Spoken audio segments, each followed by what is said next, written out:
Kanina pa natatanaw ni Dayan, ang isang taong gula-gulanit ang damit na nakaupo sa tindahan niya ng pares. Pinandidirihan ito ng mga taong dumaraan dahil sa napakarumi ng damit nito. Pero may kakaibang nadarama si Dayan sa lalaking iyon. Naaawa siya rito. Kanina pa kasi ang lalaki doon at mukhang hindi ito kumakain. Napansin niya ring nakakatakot ang mukha nitong may peklat ng sunog. Nakakaawa ang mukha ng lalaking ito. Hindi rin naman ito nang hihingi sa mga tao ng pagkain o kaya ay pera, kaya sa tingin niya ay hindi ito pulubi. Napabuntong hininga na lamang si Dayan na ipinagpatuloy ang pagbebenta ng pares. Marami-rami rin siyang customer ng araw na ito. Gusto mo bang kumain? Tanong niya sa lalaki matapos itong lapitan.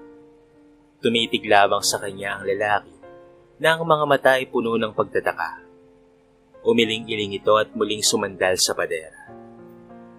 Kaagad napansin ni Dayan ang makinis na balat nitong marumi.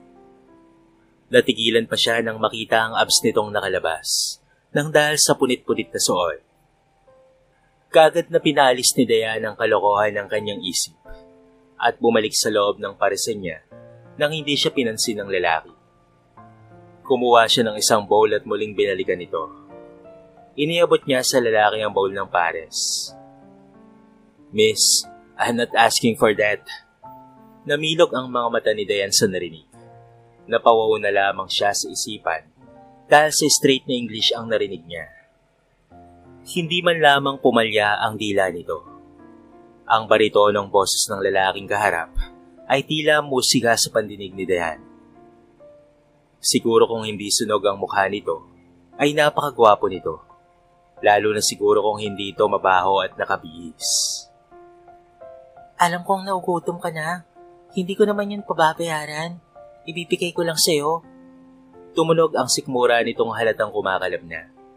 Inilapag na lamang ni Dayan ng pares sa tabi nito, bago pumasok na muli sa tindahan niya. Si Dayan ang may-ari ng paresan na ito. Hindi na kasi siya nakapagpapatuloy sa pag-aaral sa kolehiyo, kaya't nagtitinda na lamang siya ng pares. Noong una ay mesa lamang at ilang upuan ang naroon ang makikita sa pwesto niya. Pero dahil madiskarte sa buhay si Dayan at masinop rin, ay nakapagpatayo na siya ng kanyang paresan. Para itong maliit na karinderya. Katulong niya roon ang inang si Aling Susan na nasa palengke pa ng mga sandaling ito. Ilang araw niya nang natatanaw ang lalaking iyon, kahit naaawa na si Dayan. Mukha naman itong mabait kaya hindi na nagdalawang isip pa si Dayan na tulungan ito. Maya-maya lang, ay nakita niya ang inay Susan na bumaba ng tricycle. Napakarami nitong dala at mabibigat pa. Napakarami pa kasing bumibili kaya hindi niya ito natulungan. Manong, tulungan mo naman si nanay. Pakipasok ng mga karating dito sa loob. Sigaw niya sa driver na nakaupo lamang sa kanyang motor, ni hindi ito nag-abalang tulungan ng ina niya. Nakita niya na lamang na tinulungan ng lalaking mukhang pulubi ang kanyang ina sa mga dalahin nito. Tama nga siya, at mabuti itong tao. Ipinasok nito sa loob ang mga pinamili ng ina, at maayos na inilapag sa mesa. Salamat, iho. Heto, babayaran na lamang kita. Wika ng ina, na inabutan ng 100 ng lalaki. Subalit yumuko ito at umiling. Masaya po akong nakakatulong, Nay. Yumuko dito sa ina at lumabas na ng paresan, pero hindi talaga nito tinanggap ang bayad. Tahimik lamang itong lumabas ng paresan at muling bumalik sa kinauupuan nito sa kabilang building, na ilang buwan nang nakasara. Napangiti naman si Dave habang tinatanaw ang tindera ng paresan sa loob ng tindahan nito. Busy ito sa kakaserve sa mga customer. Ilang araw na ba siyang naroon at tila nawiwili siyang panoorin ng magandang babae na tindera ng pares. Nakalimutan na ata sandali ni Dave ang napakalaking problema na hinaharap niya. Nakakaaliw kasi ang dalaga. Masayain itong tao at tila hindi man lamang napapagod. Binigyan pa siya nito kanina ng pagkain. Salamat naman at binigyan siya nito ng isang bowl ng pares. Dahil sa totoo lang, ay nagugutom na talaga siya. Ilang araw na pala siyang hindi kumakain. Napapikit na lamang si Dave nang maalala ang masakit na nangyari sa kanya. Parang kailan lang ay hindi niya halos matanggap na ang mga taong pinagkakatiwalaan niya ay siya pang magtataksil sa kanya. Sa ngayon ay wala pang alam ang pamilya niya na buhay pa siya. Hanggat hindi niya malalaman kung sino ang mga taong kasama ni Celine sa mga plano nito, ay hindi siya magpapakilala sa mga ito. Magtatago na muna siya bilang isang pulubi at panonoorin ng magandang dalaga na nagpapasaya ng mga lumipas na araw sa buhay ni Dave. Napaunat sa kinauupuan si Diane nang matapos niyang bilangin ang lahat ng kita niya sa ngayon. Araw-araw kasi siyang nag-i-inventory. Medyo masakit na ang likod ni Diane, kaya sandali siyang nag-unat nang biglang may pumasok na lalaki.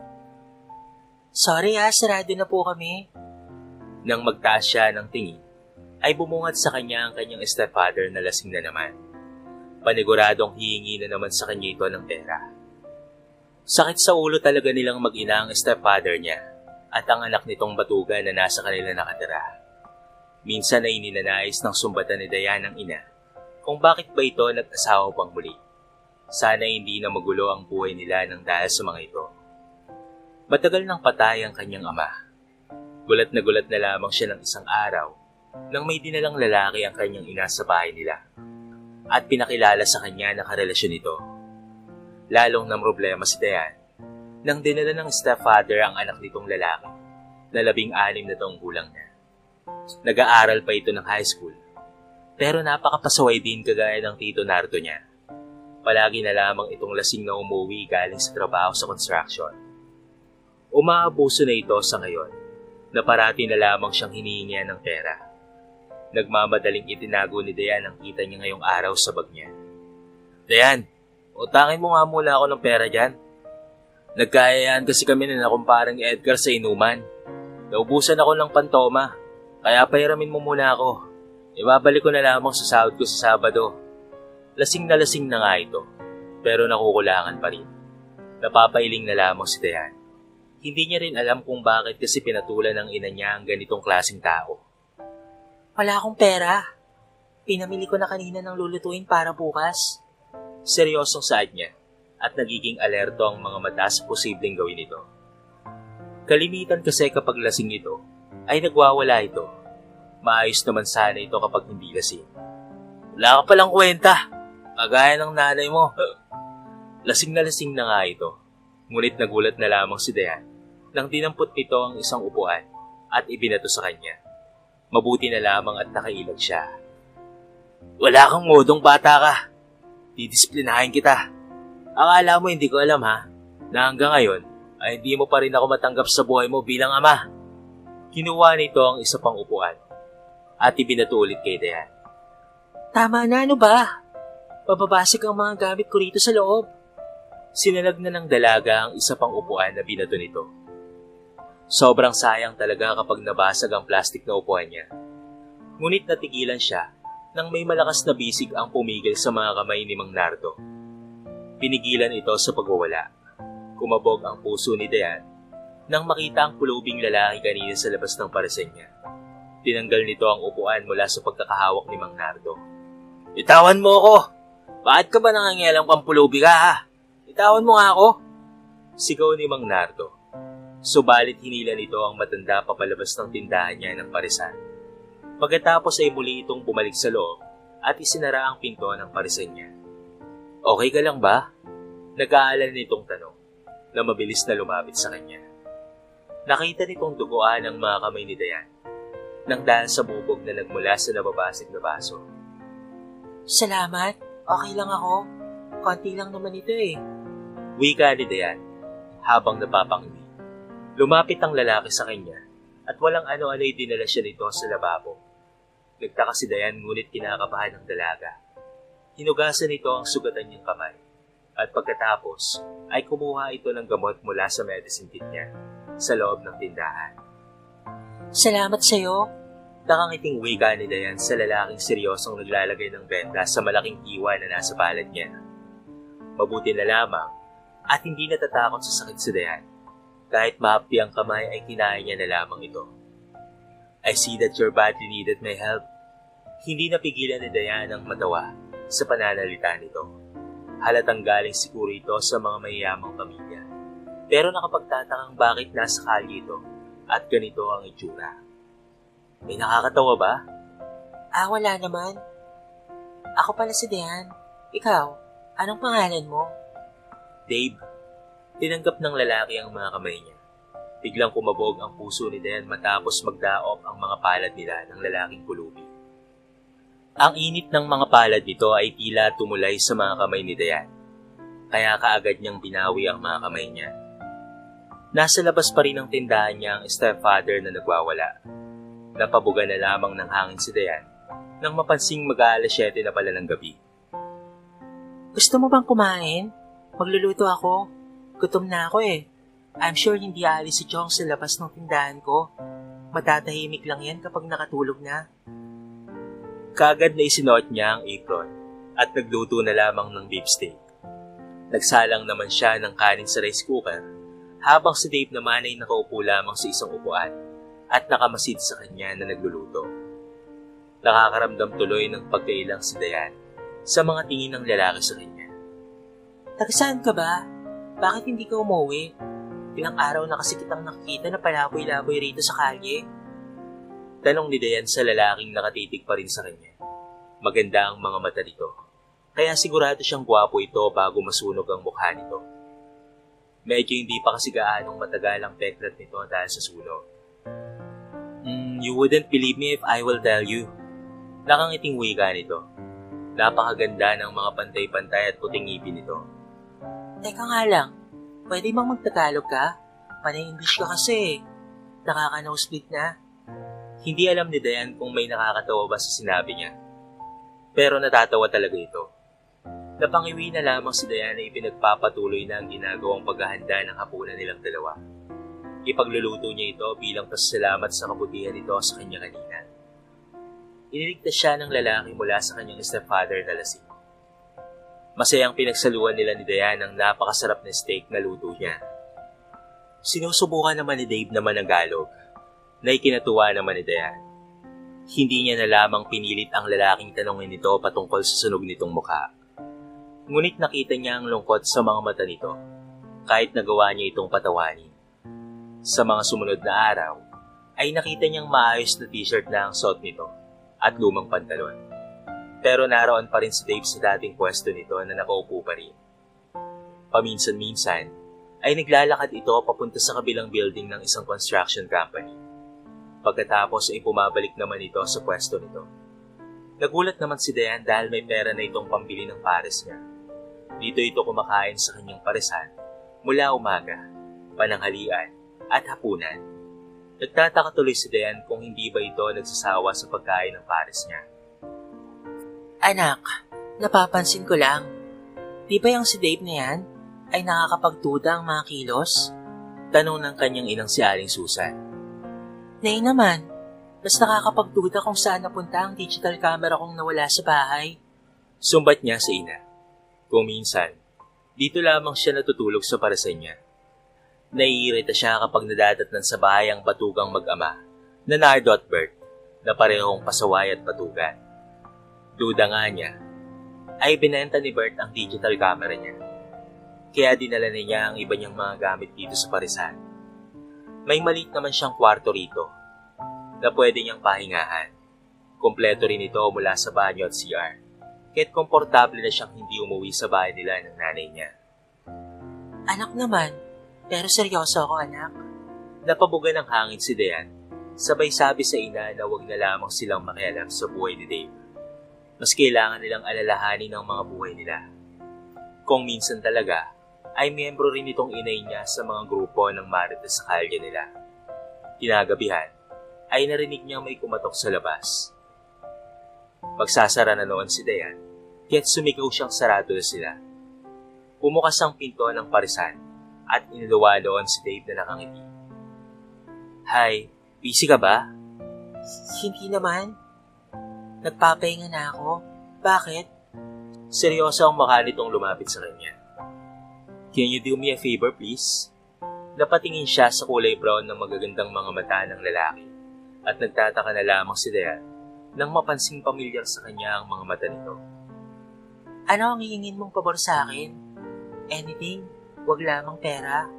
Natatawang wika niya, pero totoo naman ang sinasabi niya. Iniabot sa kanya ng lalaki ang isang folder, kaya't nagtataka si Dayan kung ano ang mga iyon. Binuksan niya ito, at nagulat na lamang si Dayan sa kanyang nalaman doon.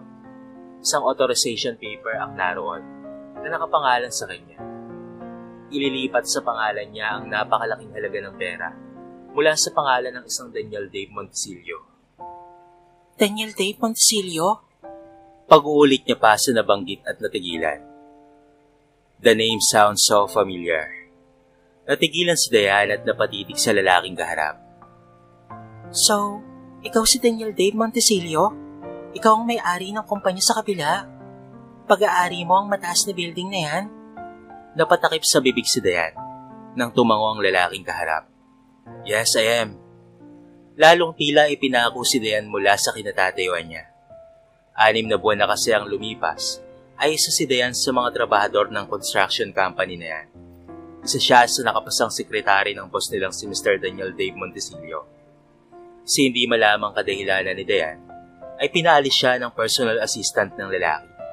Ang PA kasi ni Mr. Montesilio ay ang nabalitaang fiancé ng lalaki. Pero, bakit mo ililipat sa akin ang maraming pera na to, sir? Call me Dave. Call me the way you used to call me. Ani itong hinawakan ng mga kamay ni Dayan. Pero, sir, nakikiusap sa kanya si Dave. Natulungan niya ito. Ito lang daw kasi ang way para makakuha ito ng pera sa account niya nang hindi malalaman ng mga tao sa kumpanya niya kung sino ang kumuha. Sinasabi nito sa kanya na hindi di-disclose ng bangko ang pangalan niya. Kailangan na raw nito ng pera para sa pampa-opera nito sa mukha. Naaksidente pala ito sa sasakyan. Nasunog ang mukha nito at katawan, kasabay ng pagkakasunog ng sasakyan. Hindi ito nahanap ng mga pamilya nito. Sinadya nitong magtago sa tunay na katotohanan. Para makilala ni Dave ang mga lihim niyang kalaban. Narinig nga niya ang balitang pagkawala ng CEO ng napakalaking construction company sa bayan nila. Kung ganon, may mga taong gusto kang mawala sa mundo? Tanong niya kay Dave. Tumango naman ang lalaki. Kagad namang pumayag si Dayan kahit na kinakabahan. Hindi niya alam pero hindi niya magawang tanggihan ng lalaki dahil kailangan ito ng tulong. Likas rin naman kasi kay Dayan ang pagiging matulungin niya. Sa araw na ito, ay hindi nabuksan ang parisan ni Dayan dahil ngayon lang siya pupunta ng bangko. Ililipat niya sa pangalan niya ang lahat ng pera ni Dave. Hindi naman siya makikilala ng mga taong kalaban ni Dave, kaya okay lamang iyon. Tinawagan na rin ni Dave ang manager ng bangko, kahit napakadali lamang ang mga nangyaring proseso ng pag-transfer ng lahat ng pera ni Dave sa pangalan niya. Masaya silang naging magkaibigan ni Dave sa mga sumunod na araw. Mas lalong naging kampante si Dayan na kausap ito. Tumutulong na nga ito minsan sa parisan niya. Nagugas ito ng pinggan, pero hindi ito nagsiserve ng pares. Natatakot kasi ang ibang tao sa mukha nitong sunog. Yung iba naman ay nandidiri, kaya hindi ito lumalabas ng kusina. Napagaan naman ang trabaho ni Dayan ng dahil sa tulong ni Dave sa parisan niya. Pero hindi ito nagugustuhan ng ina niyang si Susan, na kinausap siya kinahapunan. Dayan, bakit pa pinatuloy mo ang lalaking yan dito sa parisan mo? Baka mamaya niyan ay miyembro pala yan ng isang masamang loob. Panimula ng nanay Susan niya. Sinasadya pa nitong lakihan ng boses para marinig ni Dave na nasa kusina at naguhugas ng malalaking kaldero. Nay naman, mabait si Dave. Pabuti pa nga si Dave, tinutulungan ako eh. Eh yung palamunin mo sa bahay na anak ng katipan mo, hindi lang basta palamunin, magnanakaw pa. Inis na sagot ni Dayan. Dayan, pinibilog ba ng sunog na lalaki yan ang ulo mo, ha? Inis rin sagot ng ina niya. Nay, kay laki ko ng tao, para bilugin pa ang ulo ko. Pero at least, kung pinibilog man ni Dave ang ulo ko, at least siya ay may silbi. Eh si Chong Nardo at ang anak niya, may silbi ba? Halata ang pagkapahiya ng ina niya, pero nakapamewang itong humarap sa kanya. Huwag kang magsisi sa huli, ha? Kung mapapahama ka sa taong yan. Inirapan na lamang ni Dayan ang ina sa mga sinasabi nito Alam niyang naririnig ni Dave ang mga sinasabi sa kanya ng ina. Siya na lamang mamaya ang hingi ng dispense dito kapag makaalis na ang ina niya. Magkaharap sila ni Dave sa hapunan nang mapansin ni Diane ang matamlay na mukha nito. Kaya kaagad na naisip niyang tungkol ito sa mga sinasabi ng ina niya. Dave, pasensya ka na kay nanay ha. Nag-aalala lang talaga siguro sa akin yon. Kasi hindi ka naman niya kilala. Kahit sino naman ang nakakita sa mukha kong ito, ay talaga namang natatakot, Diane. Kaya naiintindihan ko. Natahimik si Diane sa sinabi nito. May kung anong nadarama si Diane na masakit sa puso niya sa mga sinabi ni Dave. Nasasaktan rin siya kapag nakikita niya itong nasasaktan at nalulungkot. Alam mo namang hindi ako ganyan, di ba? Kahit noong una pa lamang kitang nakita sa labas ng paresan, kahit hindi pa man kita nakikilala, di ba? Hindi napigilan ni Diane ang haplusin ng mga gaspang na mukha ni Dave. Nahahabag siya sa kalungkutan ng mga mata nito. Hindi ka ba nandidiri sa mukha ko? Paos na wika ni Dave sa kanya. Hindi mangyayari yan, Dave. Kinabahan si Diane pero naramdaman niya na lamang ang mga labi ni Dave na dumampi sa mga mapupulang labi ni Diane. Sa gabing iyon ay may nangyari sa kanila ni Dave. Nagising na lamang si Diane na madaling araw na. Nawala na ang lalaki sa tabi niya. Isang sulat ang iniwan nito sa mesa at sinabing babalik ito sa kanya. Ayusin niya na lamang muna ang mga bagay sa buhay niya. Sa ibabaw sa mesa ay nagtatakang iniwan nito ang isang diamond ring. Napakaganda ng singsing na iyon. Nakaagad na itinago ni Diane. May lungkot at takot na dadarama si Diane. Malungkot dahil hindi niya alam kung totoo bang babalik pa sa kanya si Dave. Natatakot dahil sa mga sumunod na araw ay nakakaramdam si Diane ng kakaiba sa katawan niya. Si Dave ang kauna-unahang lalaki sa buhay niya. Kaya natatakot si Diane sa mga nagdaang linggo na tila pagbabago ng katawan niya. Sa mga sumunod na araw ay pumunta sa ospital si Diane para magpa-check up at tila gumuho ang buong mundo niya nang malamang buntis na siya. Halos hindi siya makapaniwala dahil isang beses lang naman nilang ginawa yun ni Dave. Pero kaagad na siyang nabuntis. Diyos ko, tulungan mo ako, Lord. Hindi ko alam ang gagawin ko. Dave, nasan ka na ba?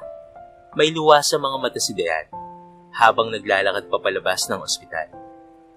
Hindi niya alam kung ano ang gagawin niya sa buhay niya ngayon. Simula ng pag-alis ni Dave, ay hindi pa ito muling nagpakita sa kanya. Ni hindi man lamang ito muling kumontak sa kanya. Araw-araw siyang nakikibalita ng patungkol kay Dave, pero wala siyang nasagap na balita mula sa kumpanya nito. Naalala niyang nakapangalan nga pala sa kanya ang lahat ng pera ni Dave, kaya't sinubukan niyang tignan ang ATM card na ibinigay ni Dave sa kanya. Nalula si Diane sa napakalaking pera na nakapangalan sa kanya, pero ni piso ay walang kinuha si Diane sa perang iyon. Maghihintay pa rin siya kay Dave. Maghihintay siyang bumalik itong muli sa kanya, kagaya ng ipinangako nito. Tuwing gabi, ay malungkot na tinitignan ni Diane ang singsing na iniwanan sa kanya ni Dave. Isang buwan nang lumipas, ay wala pa ring Dave ang nagpakita sa kanya. Kaya halos nawawala na ng pag-asa si Diane na muli niya pang makikita ang binata. O kaya naman, ay baka wala itong balak na magpakita pa sa kanya. Baka kasi pinaglalaroan lamang siya ng lalaking iyon. Pero ipinagtaka niyang naroon lang naman ang pera sa pangalan niya. Hindi ito kinuha ni Dave, sa halip ay mas lalo itong dumadami sa araw-araw. Gusto niya nang puntahan si Dave sa kumpanya nito, pero natatakot siya. Hindi niya na rin alam kung ano ang gagawin niya doon. Hindi rin naman siya nakikilala ng mga tao roon. Miss, isang serve ng pares. Dave? Nagtaas ng tingin si Diane sa lalaking nakatayo sa harapan niya. Subalit napakagwapo nito at malayong malayo sa pangit na anyo ni Dave. Sandali lang. Aniya kaagad na kumuha ng order nito at inilapag sa mesa ng lalaki. Patuloy lamang ang kalungkutan ni Diane sa mga nagdaang araw. Magdadalawang buwan na rin ang tiyan niya at nagsimula na siyang makaramdam ng morning sickness. Diane, buntis ka ba? Tanong ni Aling Susan sa kanya isang umaga. Napakalakas pa ng boses nito, kaya't napayuko na lamang si Densea. May mga ilang customer na kasi ang naroon. Naroon rin ang lalaking kaboses ni Dave na ilang araw nang kumakain ng pares niya. Tay, sino naman po ang bubuntis sa akin? Napatutok sa bibig si Dayan nang tila nasusuka sa amoy ng pabango. Nagmamadali siyang tumakbo papalayo sa ina. Pumasok siya sa banyo at doon ay nagdududuwal. Napaluha si Dayan na nakatitig sa refleksyon niya sa salamin. Medyo tumataba na siya at ilang linggo na lamang ay malalaman na ng kanyang ina ang patungkol sa pagbubuntis niya. Dave, bakit mo ako pinasa sa wala?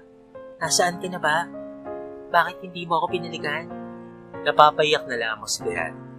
Sino naman kasi siya para balikan ni Dave? Isang mayaman si Dave at may-ari ng isang kumpanya, habang siya ay mahirap na nagtitinda lamang ng pares.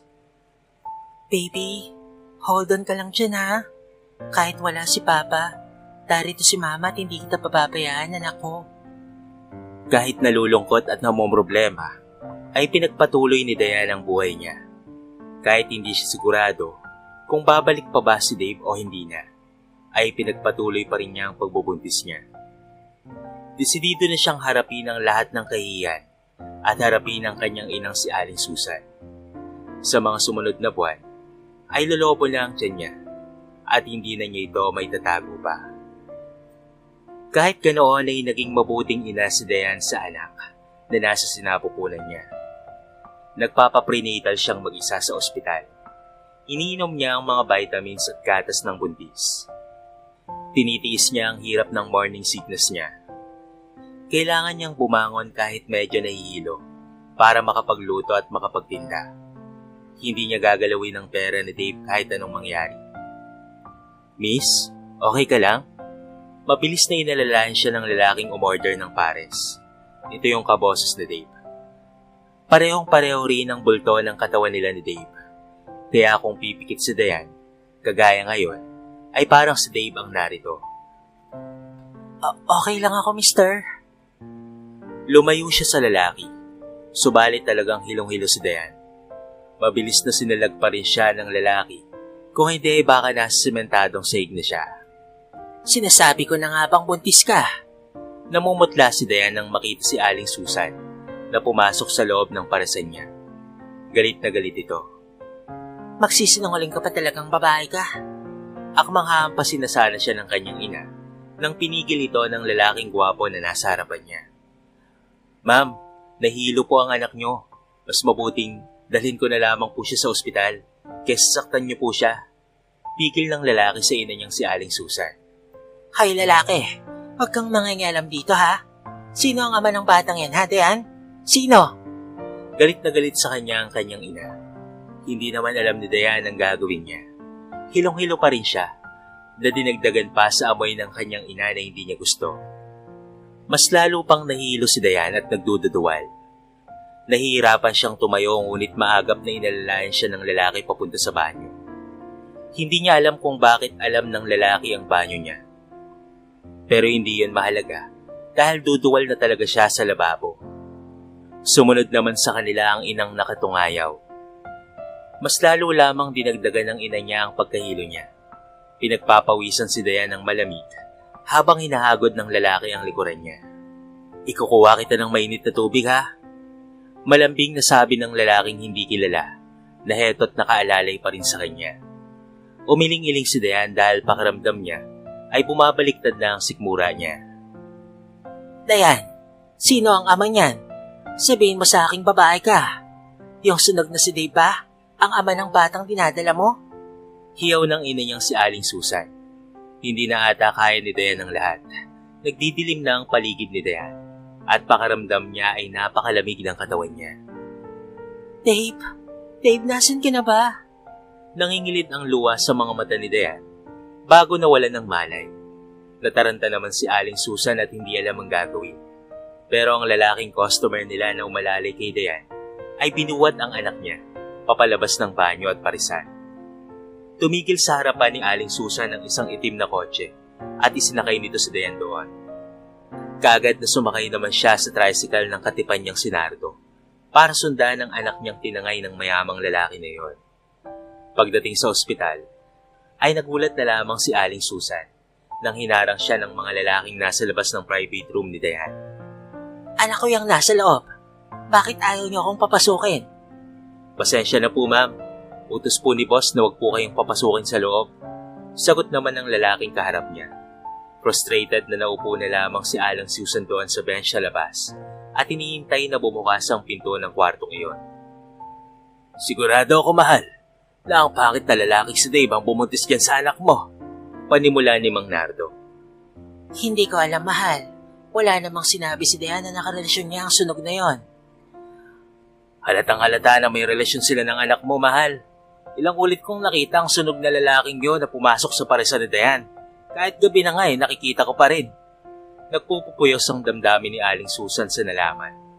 Kakasuhan niya talaga ang lalaking iyon.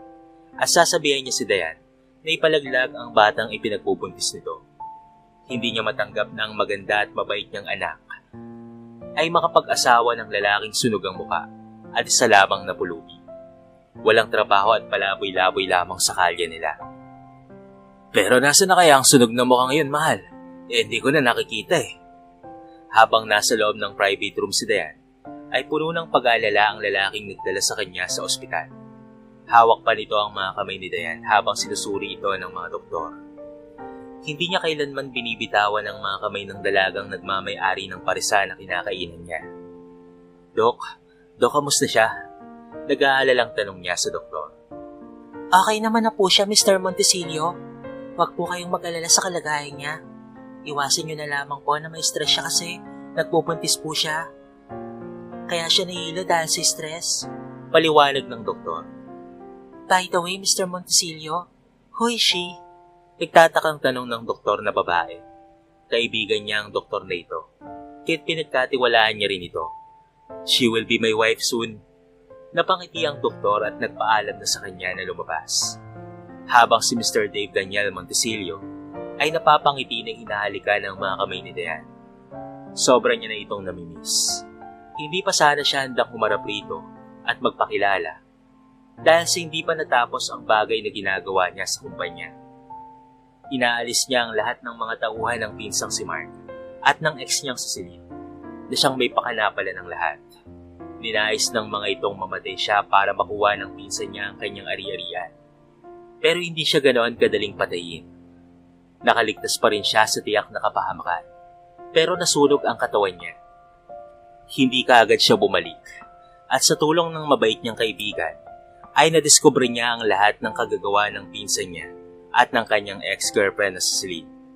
Si Celine ay matagal niya ng personal assistant, kaya hindi siya makapaniwalang gagawin sa kanya ito ni Celine. Hindi niya pa kasi naipapakulong ang mga ito, pero kompleto na ang ebidensya niya. Ang pagsasampa na lamang niya sa korte ang kulang. Sa ngayon ay kailangan niya ng madaliin ang lahat dahil hindi niya na pwedeng pabayaan si Diane. Kailangan na siya sa tabi nito. Matapos tawagan ng kaibigang abogado na sampahan na ng kaso ang pinsan at si Celine, ay saktong nagising naman si Diane. Sandali itong natigilan nang makita siya. Pero nagtama ang mga mata nila at nangilit ang luha ni Diane na nakatitig sa kanya. Dave? Mahinang wika nito. Mabilis na niyakap ni Dave si Diane. Mahigpit na mahigpit at napatulo ang mga luha niya nang humagulgol ito sa dibdib niya. Akala ko hindi mo na ako babalikan at tuluyan mo na akong kakalimutan. Hindi ko yun magagawa sa iyo, Diane. Tinapos ko lang ang lahat ng kailangan kong tapusin. Ayaw kong mailagay sa delikado ang buhay mo at pati na rin ang magiging anak natin. Mas lalong napayak si Diane sa sinabi nito. I love you, Diane. Please marry me. My love. Napakasaya ni Diane na bumalik si Dave sa kanya. Matapos itong magpaliwanag, ay naintindihan niya na ang lahat ng dahilan ng pag-alis nito. Pinaayos na rin ito ang mga peklat sa muka at pati na rin sa katawan, kaya't bumalik na ang dating itsura nito. Kaagad niya na itong pinatawad dahil para sa kanila rin ang kanilang anak ang iniisip nito. Nakulong ang pinsan ni Dave at si Celine sa salang attempted murder at pati na rin money laundering. Kaya kaagad na yung isikaso nito yung kasal nila niya. Wala rin nagawa si Alice at hindi na siya tumutol sa pagmamahala ng dalawa. Ikinasal sina Dave at Diane bago pa man lumobo ng husto ang tiyan ni Diane.